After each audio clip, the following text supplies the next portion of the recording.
Arizona Territory, 1873.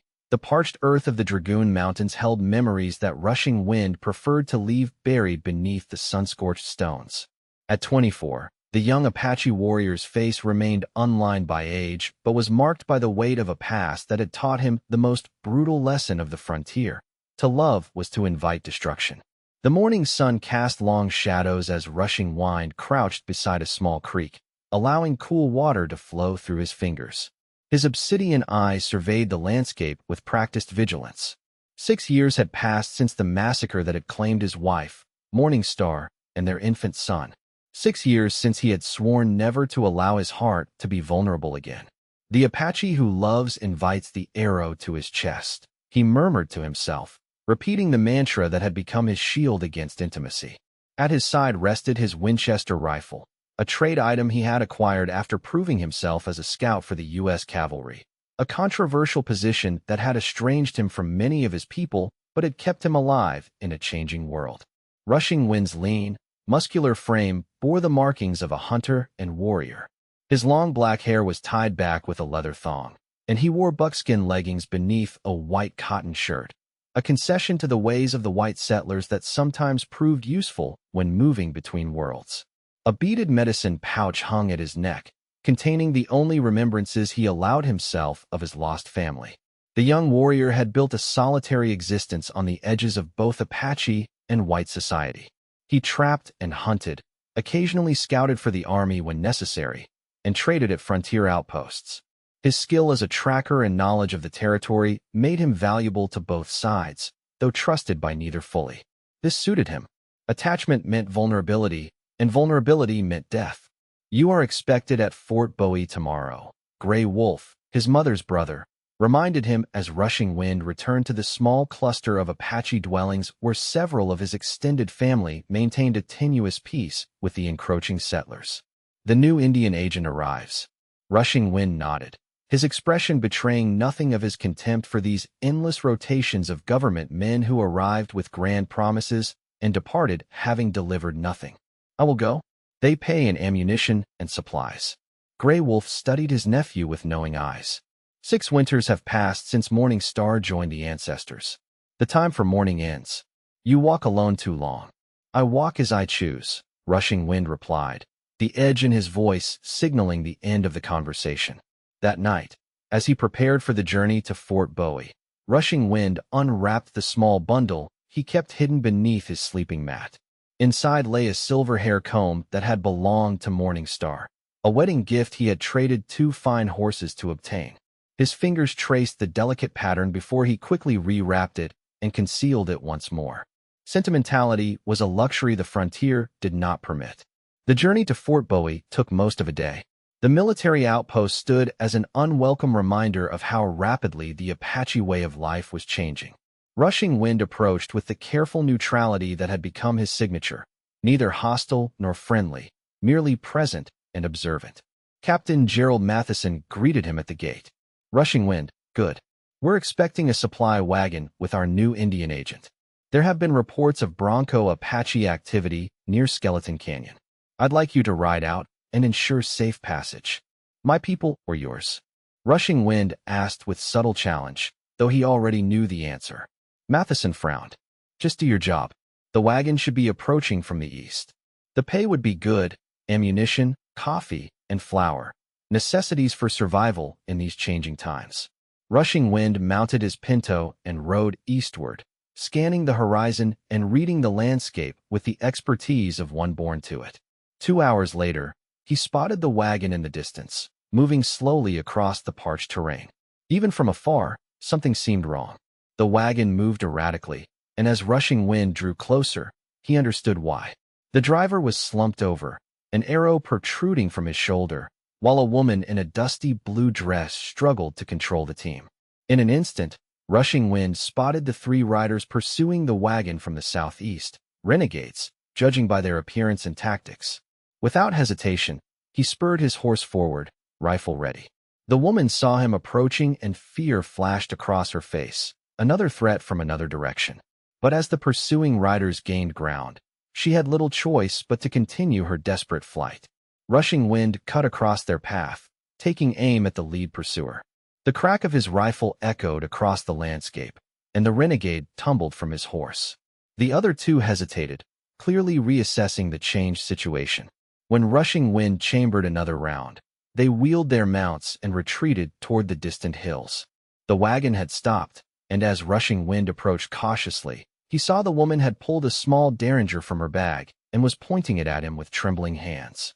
"Stay back," she commanded, her voice surprisingly steady despite the fear evident in her wide blue eyes.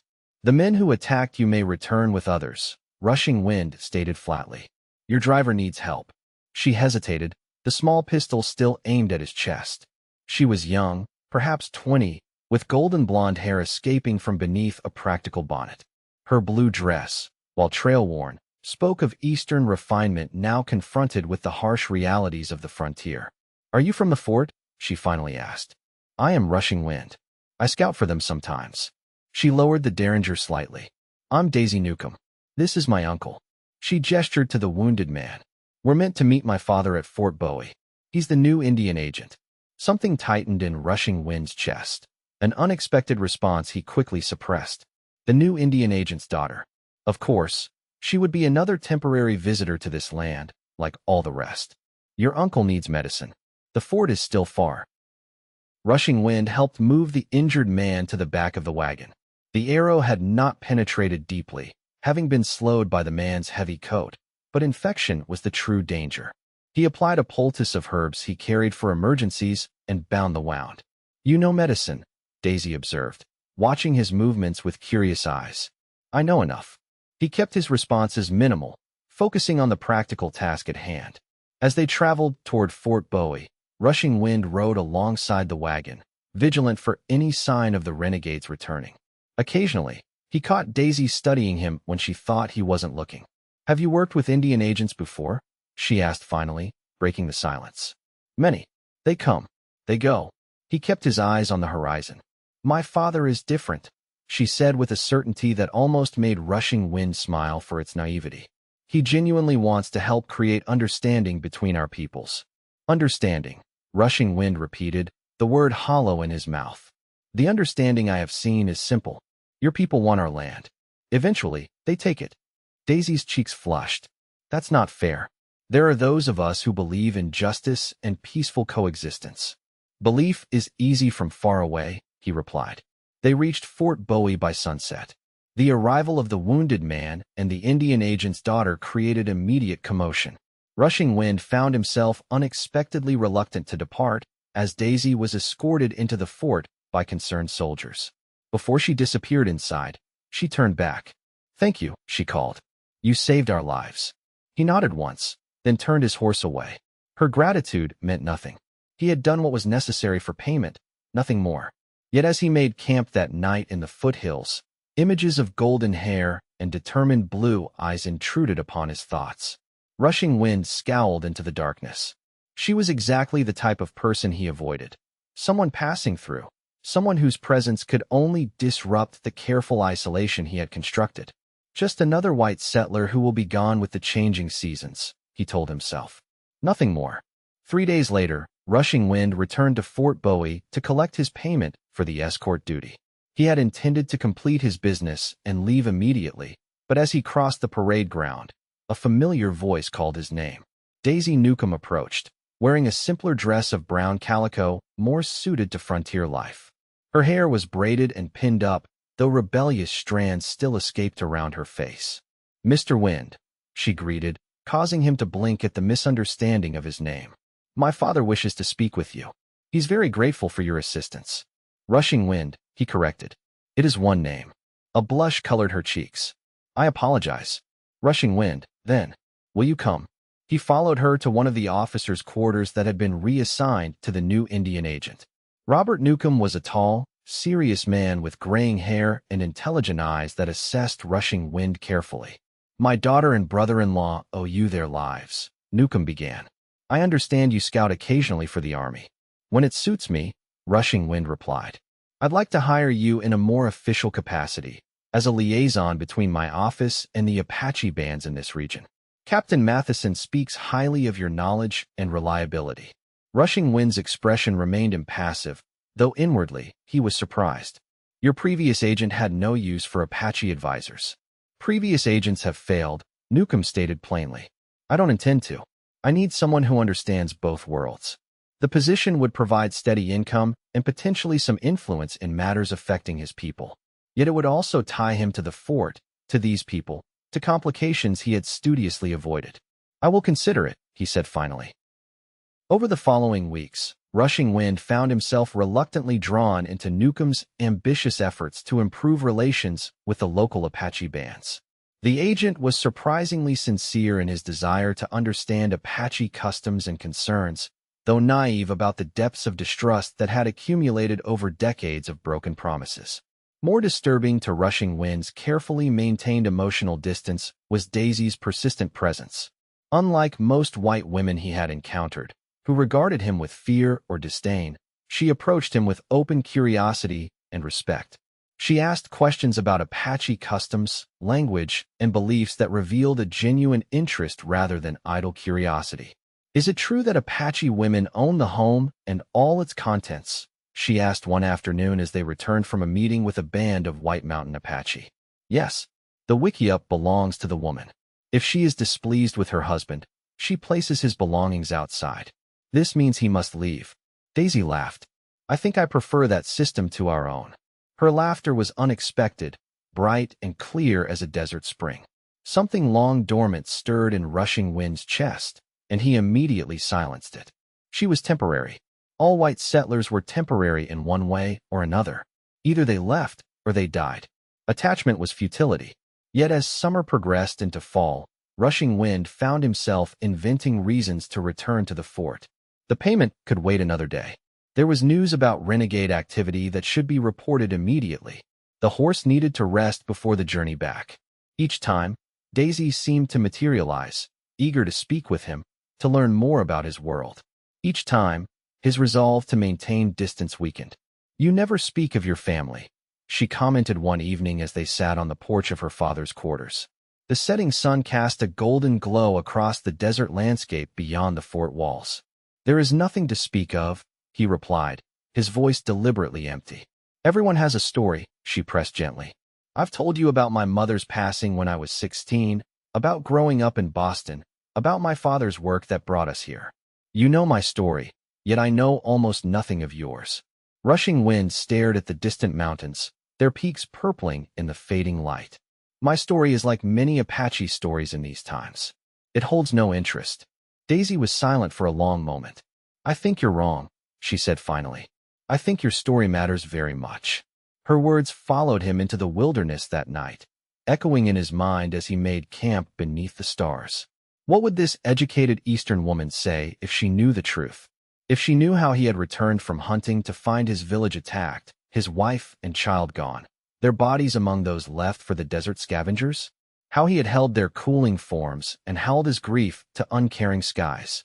How he had burned everything they had owned, including the wickiup that had been their home, because nothing mattered after they were gone. Would she still look at him with those curious, compassionate eyes if she knew the darkness he carried? Winter descended upon the territory, bringing colder temperatures and infrequent, precious rain. Rushing Wind continued his work with Agent Newcomb, grudgingly admitting that the man's efforts seemed more sincere than his predecessors. A tentative trust was developing between Newcomb and several Apache leaders, though many remained skeptical.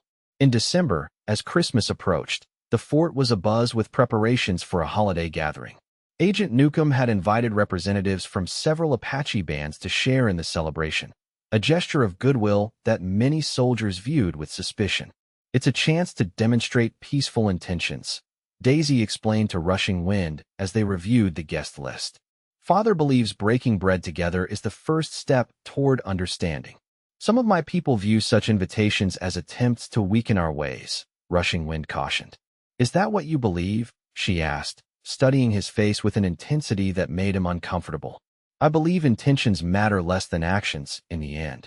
The night of the gathering, Rushing Wind arrived dressed in his finest clothing, a gesture of respect despite his misgivings.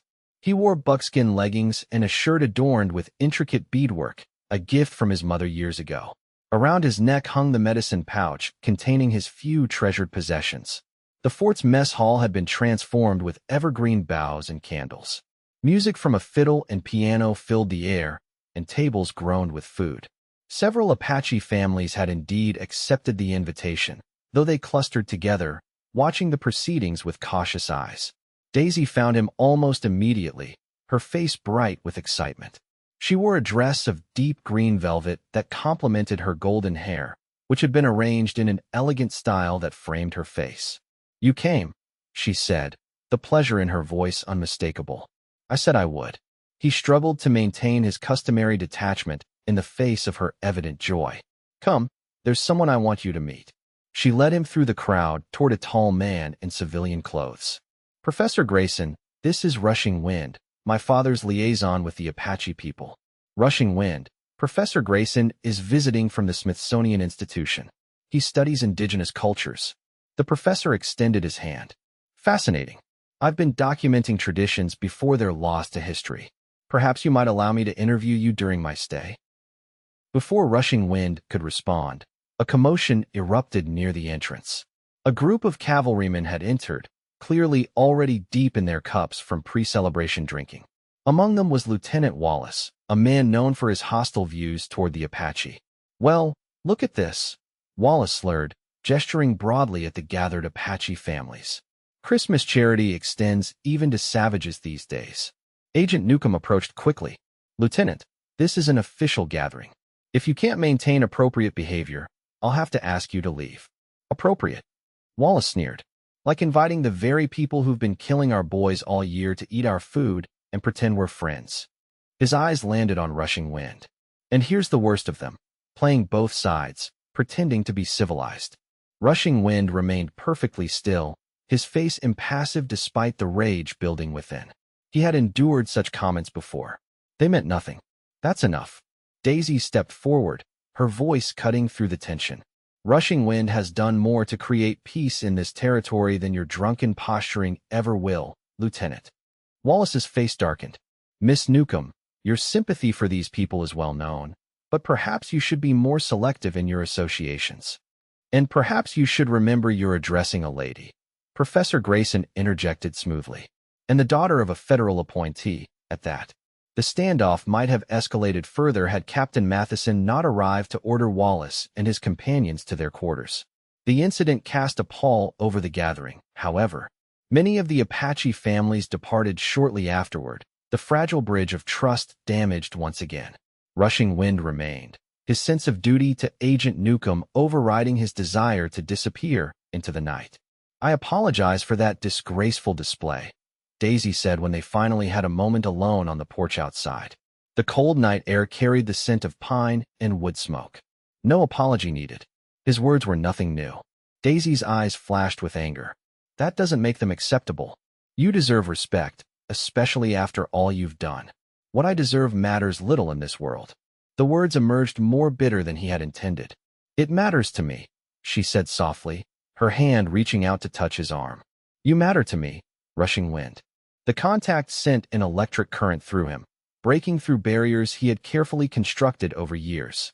For one dangerous moment, he allowed himself to imagine what it might be like to care for someone again, to let this woman's gentle persistence breach his defenses. Then reality reasserted itself. She was the Indian agent's daughter. Eventually, her father would be reassigned, or the political winds would shift, or disease would strike as it so often did on the frontier. One way or another, she would be gone, and he would be left with fresh wounds to add to the old ones. He stepped back, breaking contact. "You should return inside. It's cold." Hurt flickered across her face before she composed herself. "Yes, I suppose I should." Watching her walk away, Rushing Wind felt a familiar emptiness, though somehow sharper than before. He told himself it was for the best. Attachment was a luxury he could not afford. The new year brought increased tensions to the territory. Reports of renegade attacks on outlying settlements increased, and pressure mounted on Agent Newcomb to take a harder line with the Apache bands under his jurisdiction. The tenuous progress of recent months began to unravel. Rushing Wind found himself caught increasingly between worlds. Many Apache viewed his work with the white authorities with suspicion, while the soldiers at the fort regarded him with barely concealed hostility following the Christmas incident. Only Daisy's friendship remained constant, though a new reserve had entered their interactions since that night. She maintained her interest in Apache culture and continued to assist her father, but the easy openness of their earlier conversations had been replaced with careful courtesy. In February, disturbing news reached Fort Bowie. A stagecoach had been attacked near Apache Pass, all passengers killed and the coach burned. Though no evidence pointed to Apache raiders, the settlement nearest Fort Bowie erupted in calls for retribution. This wasn't Apache work, Rushing Wind insisted as he met with Agent Newcomb and Captain Matheson. The method is wrong. Apache would have taken the horses. These were left slaughtered. The settlers don't care about such details, Matheson replied grimly. They want action, and General Crook is sending reinforcements with orders to respond forcefully to any hostile activity. My people will see troop movements as aggression, Rushing Wind warned. Many will leave the reservation lands, fearing another broken promise. What would you suggest? Agent Newcomb asked, the strain of recent weeks evident in his face. Let me find who did this. Give me time before the soldiers move. Matheson shook his head. Orders are orders. The troops arrive in 3 days. As Rushing Wind left the meeting, Daisy intercepted him in the corridor. I heard about the attack. What can I do to help? He studied her face, the genuine concern in her eyes, the determination in the set of her jaw. For a moment, he allowed himself to acknowledge what he had been denying for months. She had become important to him, more important than anyone since Morning Star. There is nothing to be done, he said finally. The wheel turns as it always has. Your people fear mine. Mine fear yours. Blood answers blood. I refuse to accept that, she replied fiercely. There must be something we can do.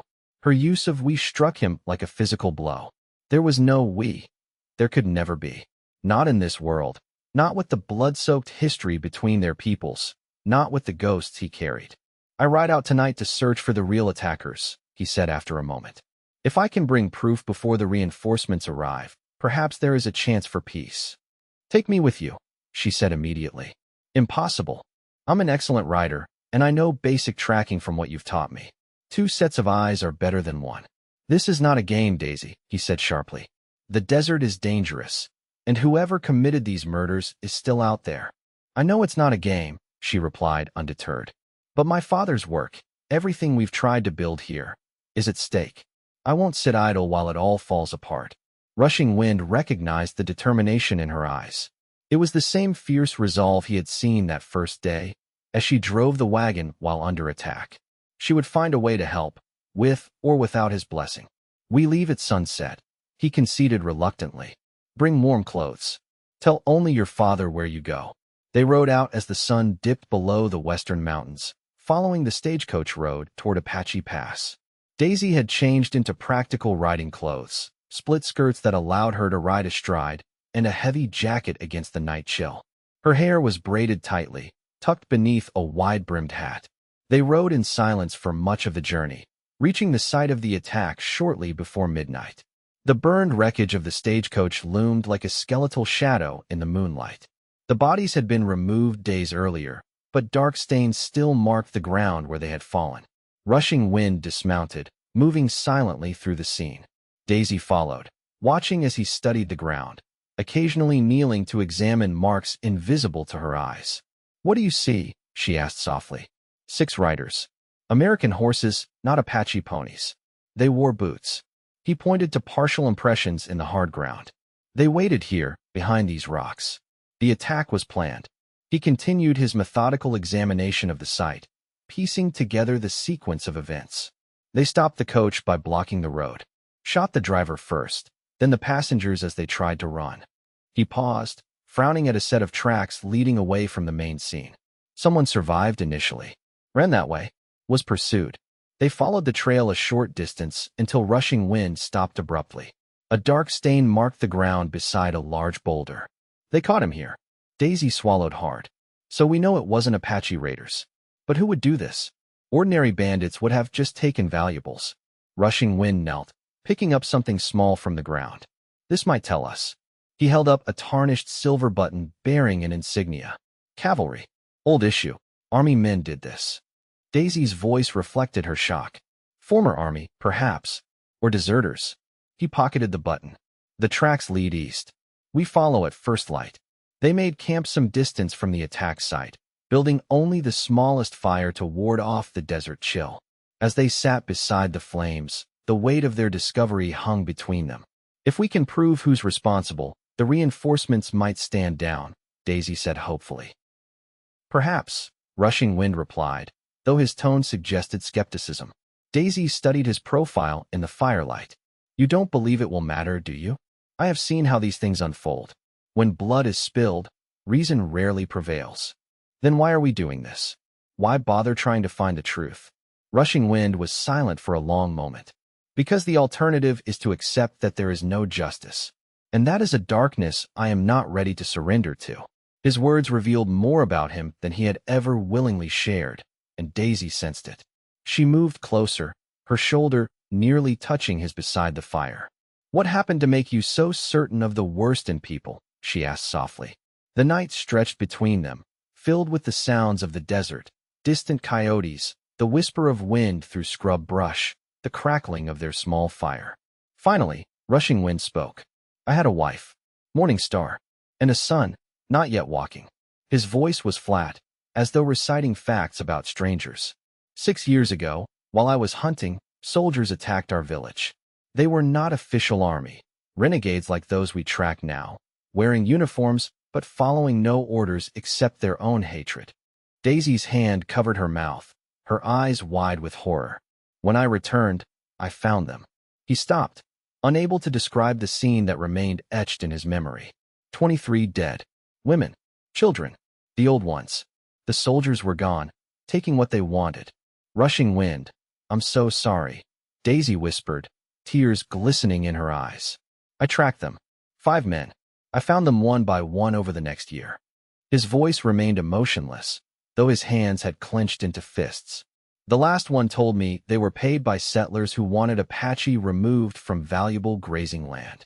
No official orders, just greed and hatred. And after? Daisy asked gently.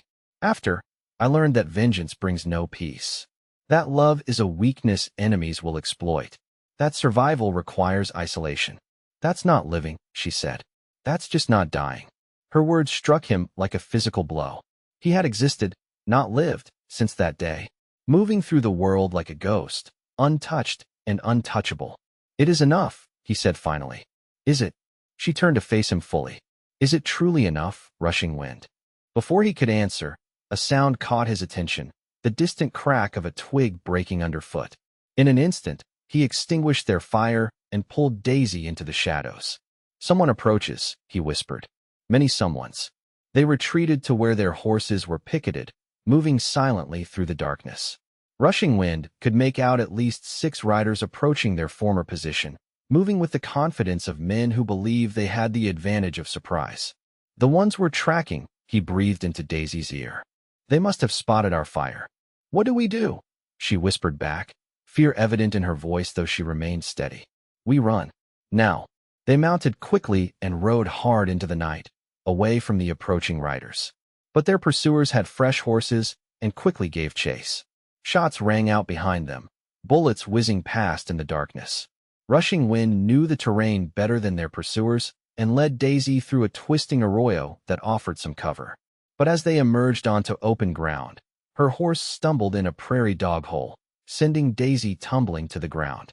Without hesitation, Rushing Wind wheeled his mount around, reaching down to pull her up behind him as riders appeared at the mouth of the arroyo. More shots cracked through the night air as they fled, Daisy's arms wrapped tightly around his waist. Hold on, he shouted as they approached a steep ravine. Instead of avoiding it, he urged his horse directly toward it, knowing their pursuers would expect them to turn aside. The horse leaped, momentarily airborne before landing hard on the other side. Behind them, shouts of frustration echoed as the pursuers were forced to find another crossing. They rode until dawn, finally stopping when they reached a sheltered box canyon Rushing Wind knew well. A small spring provided water, and the narrow entrance could be easily defended. Are you hurt? He asked as he helped Daisy dismount. Her face was scratched from branches they had ridden through, and her hands were raw from gripping the horse, but she shook her head. Nothing serious. But they know we're tracking them now. Yes, and they will not stop until they find us. Rushing wind unsaddled the exhausted horse. We cannot outrun them forever. We need a new plan. As they rested and allowed the horse to recover, rushing wind assessed their situation. The button they had found proved nothing by itself. They needed more, preferably a living prisoner who could testify about the stagecoach massacre. We're less than half a day's ride from Willow Creek, he said finally. There's a sheriff there who might help us if we can reach him. And if we can't, then we make our stand here. He checked his rifle and the revolver at his belt. How well can you shoot that derringer you carry? Daisy's hand moved to the small pocket of her riding skirt, where she indeed carried the same derringer she had pointed at him during their first meeting. Well enough at close range. Good. It may come to that. They set out for Willow Creek an hour later, taking a circuitous route through rough country where their single trail would be difficult to follow. The terrain was punishing, steep slopes, dense brush, and rocky outcroppings that slowed their progress but offered protection from searching eyes. By midday, they reached a vantage point overlooking Willow Creek. The small settlement consisted of little more than a general store, saloon, livery stable, and a handful of houses, with the sheriff's office marked by a faded sign. Something's wrong, Rushing Wind said as they studied the town. Look, 6 horses were tied outside the saloon, horses that matched the descriptions of those they had been tracking. They got here before us, Daisy realized. But how? They know this country too, and they guessed where we would go. Rushing Wind's mind raced, calculating options that dwindled with each passing moment. We cannot go into town. They will be watching. What about the fort? We could return with proof of what we've found. Too far. They would catch us before we reached it. He studied the town again. There is another way. One of us creates a distraction. The other reaches the sheriff. I'll be the distraction, Daisy said immediately. They're less likely to shoot a woman on sight. No. Too dangerous. I will go. Rushing Wind. She placed her hand on his arm, her eyes determined. They're looking for an Apache. They'll shoot you the moment they see you. Me. They'll hesitate. It has to be me. He knew she was right, though every instinct screamed against placing her in danger. But practical necessity overrode his personal feelings. Very well, but we do this carefully. They formulated a plan. Daisy would approach town openly, claiming to be a traveler whose horse had gone lame. While the men's attention was focused on her, Rushing Wind would make his way to the sheriff's office through the back alleys. As she prepared to leave, Rushing Wind caught her arm. Daisy. He struggled to find words for what might be their final conversation. Be careful. She studied his face, then made a decision. Before he could react, she leaned forward and pressed her lips to his in a brief but intense kiss. For luck, she whispered, then turned and began making her way down toward town. Rushing Wind watched her go, her kiss still burning on his lips. In that moment, he recognized the truth he had been fighting for months. He loved her. Against every vow he had made to himself, against all reason and bitter experience, he had allowed this golden-haired woman from another world to breach the walls around his heart. And now she was walking into danger because of him. He circled around to approach the town from the east, using every skill he possessed to move unseen. As planned, Daisy entered the main street, limping slightly to suggest injury. From his position behind the livery stable, Rushing Wind saw heads turn as she passed, including those of men emerging from the saloon. One man detached himself from the group, a tall, broad-shouldered figure with a cavalry slouch hat pulled low over his face. He approached Daisy, who played her part perfectly, appearing relieved to find help. Moving silently through shadows, Rushing Wind made his way toward the sheriff's office. He was nearly there when a shout erupted from the street. It's Newcomb's daughter, someone yelled. She's the one who was with the Apache. Everything happened at once. Daisy broke away, running toward the sheriff's office. Men poured out of the saloon, weapons drawn. Gunfire erupted, bullets splintering wood around her as she fled. Rushing Wind abandoned stealth and ran toward her, drawing his revolver. He fired at the nearest pursuer, dropping the man with a shot to the leg. Daisy reached him, eyes wide with fear and determination. Sheriff's dead, she gasped. Saw him through the window. They were trapped now, caught in the open with armed men converging from multiple directions. Rushing Wind pulled Daisy into the narrow space between buildings, searching desperately for escape. There, he pointed to a half-open stable door at the rear of the livery. They sprinted for it as bullets kicked up dust at their heels. Inside, Horses nickered nervously at the gunfire. Rushing Wind quickly selected two and helped Daisy mount one before leaping onto the other. "Ride hard. Don't stop," he instructed as they burst from the back of the stable. They galloped out of town, pursued by shouting men scrambling for their own mounts. For a brief time, it seemed they might escape. Then Rushing Wind heard the distinctive sound of a rifle being cocked and turned to see a figure on the ridge above them, taking aim at Daisy. Without hesitation, Rushing Wind spurred his horse forward, placing himself between Daisy and the rifleman just as the shot cracked through the air. Pain exploded in his shoulder, nearly knocking him from the saddle. But he remained upright through sheer will, continuing to ride as blood soaked his shirt. "You're hit," Daisy cried, seeing the spreading crimson stain. "Keep riding," he gritted out. "Canyon ahead. We can defend it." They reached the narrow entrance to a box canyon just as their pursuers came into view behind them. Inside, steep walls provided cover, with only one way in or out. Rushing Wind dismounted, struggling to ignore the fire burning through his shoulder. "Help me move these rocks," he directed, already working to create a barricade across the entrance. Daisy joined him, and together they built a defensive position that would force their attackers to come at them one at a time. "How bad is it?" she asked, looking at his wound. "I have had worse." A lie, but a necessary one. The bullet had struck high in his shoulder, missing vital areas but causing significant blood loss. "Can you shoot a rifle?" She nodded, accepting his Winchester as he positioned himself behind their makeshift barricade. Outside, they could hear men approaching, discussing how to proceed. "6 of them left," Rushing Wind murmured. "They will not rush us immediately. They will try to wait us out." "We can't stay here forever," Daisy whispered. "No, but we only need to stay until dark. Then we can try to slip past them." Hours passed in tense silence. Occasionally, one of the men would call out, offering safe passage to Daisy if she would surrender the Apache. Each time, she responded with a rifle shot that sent them diving for cover. As the sun began to set, Rushing Wind's condition deteriorated. The wound continued to bleed despite Daisy's attempts to bind it, and fever had set in. His vision blurred periodically, and staying conscious required increasing effort. "You need a doctor," Daisy said, her voice tight with worry as she pressed a fresh cloth to his shoulder. "There will be time for that later." He tried to smile reassuringly, but knew from her expression that he failed. "When darkness falls, you will take the horse and go." "I'm not leaving you," she stated flatly. "You must. One of us needs to reach Fort Bowie with what we know. Then we'll go together." "Daisy," he reached up to touch her face, leaving a smear of blood on her cheek. "I cannot ride far. You know this." Tears welled in her eyes, but before she could argue further, a new sound reached them, the distant thunder of approaching horses, many horses, moving at speed. "What is that?" she whispered. Rushing Wind listened, his experienced ear counting, estimating. "Cavalry. A full troop." Hope flared in Daisy's eyes. "Reinforcements from the fort?" Before he could respond, a voice called from outside the canyon. "Miss Newcomb?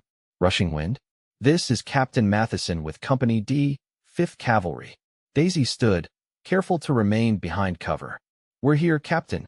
There are armed men surrounding this canyon. They're responsible for the stagecoach massacre."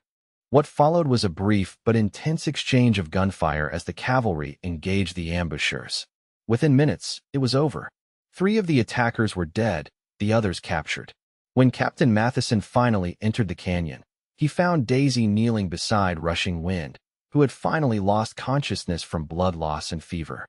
"He needs a doctor immediately," she said, looking up with tear-streaked face. "We have a field surgeon with us. He'll do what he can until we get back to the fort." Matheson knelt beside them. "Your father received your note about tracking the real killers. When you didn't return by morning, he convinced me to bring a detachment to find you." The journey back to Fort Bowie passed in a blur for Rushing Wind, who drifted in and out of consciousness. Fever dreams brought visions of Morning Star walking beside him, smiling sadly before dissolving into golden light.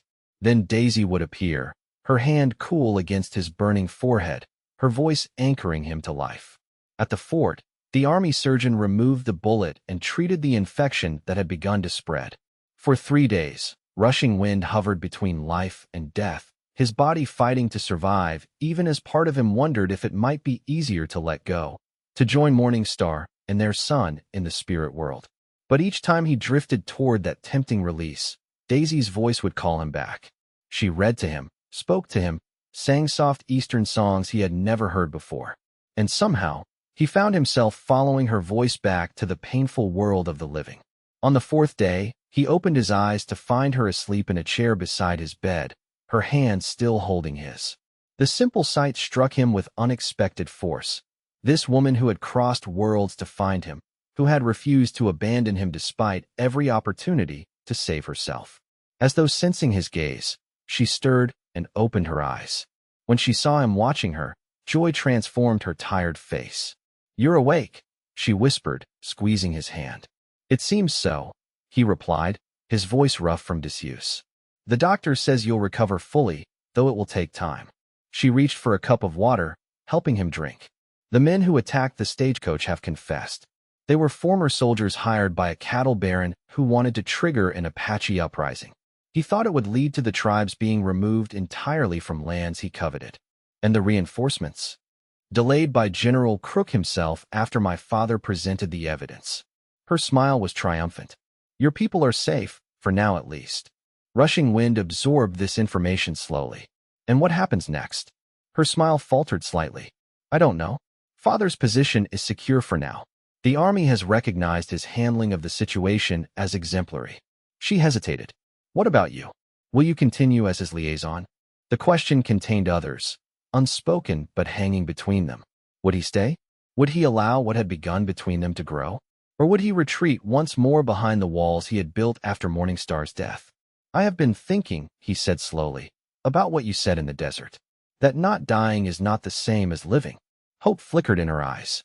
"And for 6 years, I have been not dying. I convinced myself it was enough." He tightened his grip on her hand. "It is not enough anymore." Tears welled in her eyes. "What are you saying, Rushing Wind?"